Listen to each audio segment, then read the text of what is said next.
ಎ9 ನ್ಯೂಸ್ಗೆ ಸ್ವಾಗತ. ನಾನು ಅಮೀನ್ ಶೇಖ್. ಮಾಧ್ಯಮ ಪ್ರಕಟಣೆ. ಬೆಂಗಳೂರು 25 ಜಿಡ್ಡುಗಟ್ಟಿದ ಸಾಮಾಜಿಕ ವ್ಯವಸ್ಥೆಯಲ್ಲಿ ತಮ್ಮದೆಲ್ಲವನ್ನ ತ್ಯಾಗ ಮಾಡಿ ಹೊಸ ಸಾಮಾಜಿಕ ವ್ಯವಸ್ಥೆಗೆ ಕಾರಣರಾದವರು ಜಗಜ್ಯೋತಿ ಬಸವೇಶ್ವರರು ಎಂದು ಕರ್ನಾಟಕದ ಲೋಕಾಯುಕ್ತ ಬಿಎಸ್ ಪಾಟೀಲ್ ಹೇಳಿದರು.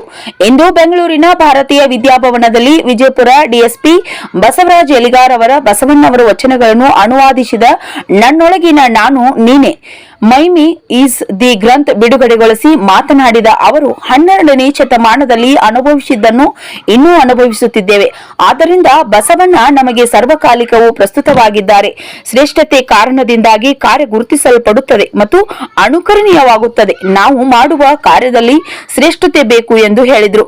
ಕಾರ್ಯಕ್ರಮ ಉದ್ಘಾಟಿಸಿ ಮಾತನಾಡಿದ ಚಲನಚಿತ್ರ ನಿರ್ದೇಶಕ ಟಿಎಸ್ ನಾಗಾಭರಣ, ಬಸವಣ್ಣ ತಾನೊಬ್ಬನೇ ಗೆದ್ದು ನಿಲ್ಲಲಿಲ್ಲ, ಸಮಾಜದಲ್ಲಿದ್ದ ಎಲ್ಲರನ್ನ ಒಟ್ಟಿಗೆ ಎದ್ದು ನಿಲ್ಲಿಸಿದ. ಅವರ ವಿಚಾರಗಳು ದೇಶ ವಿದೇಶಗಳಿಗೆ ಪಸರಿಸಬೇಕು. ಬಸವ ಸಮಿತಿ ಆ ಕಾರ್ಯವನ್ನ ಬಹಳ ಶಿಸ್ತಿನಿಂದ ಮಾಡುತ್ತಿದೆ ಎಂದರು.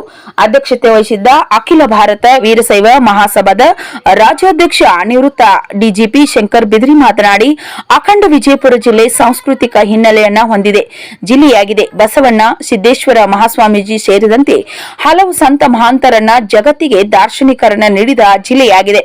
ಪೊಲೀಸ್ ಇಲಾಖೆಯಲ್ಲಿ ಸಣ್ಣ ಹುದ್ದೆಯಲ್ಲಿದ್ದರೂ ಬಸವರಾಜ್ ಎಲಿಗಾರ್ ಈ ಕಾರ್ಯಕ್ಕಾಗಿ ಈ ಇಲಾಖೆಯಲ್ಲಿ ದೊಡ್ಡವರಾಗಿದ್ದಾರೆ ಎಂದರು. ಆಸ್ಟ್ರೇಲಿಯಾ ನಿವಾಸಿ ವೀರೇಶ್ ಹಿರೇಮಠ್ ಇಂಗ್ಲಿಷ್ ಅನುವಾದಿತ ವಚನಗಳನ್ನು ರಾಗ ಸಂಯೋಜನೆಗೊಳಿಸಿ ವಿದೇಶಗಳಲ್ಲಿ ಪ್ರಸಿದ್ಧಿಗೆ ತರುವ ಕಾರ್ಯಕ್ಕೆ ಮುಂದಾಗಿದ್ದೇವೆ. ಈಗಾಗಲೇ ಆಸ್ಟ್ರೇಲಿಯಾ ಬಸವ ಸಮಿತಿ ಇಂಗ್ಲಿಷ್ ಅನುವಾದಿತ ವಚನಗಳ ರಾಗ ಸಂಯೋಜನೆಯಲ್ಲಿ ತೊಡಗಿದೆ ಎಂದರು. ಅನುವಾದಕಾರ ಡಿಎಸ್ಪಿ ಬಸವರಾಜ್ ಎಲಿಗಾರ್ ಮಾತನಾಡಿ, ನನ್ನ ತಂದೆ ತಾಯಿ ಪ್ರೇರಣೆಯಿಂದಲೇ ಈ ಕೃತಿ ರಚಿಸಿದ್ದೇನೆ. ನಾನು ಓದಿದ್ದು ಕನ್ನಡ ಮಾಧ್ಯಮದಲ್ಲಿ. ನನ್ನ ಆತ್ಮತೃಪ್ತಿಗಾಗಿ ಈ ಕೃತಿ ರಚಿಸಿದ್ದೇನೆ. ಮುಂದಿನ ದಿನಗಳಲ್ಲಿ ಅಕ್ಕ ಮಹಾದೇವಿ, ಅಲ್ಲಮ್ಮ ಪ್ರಭು ಮತ್ತು ಚನ್ನಬಸವಣ್ಣನವರ ವಚನಗಳನ್ನ ಅನುವಾದ ಮಾಡುವ ಯೋಚನೆಯಲ್ಲಿದ್ದೇನೆ ಎಂದರು.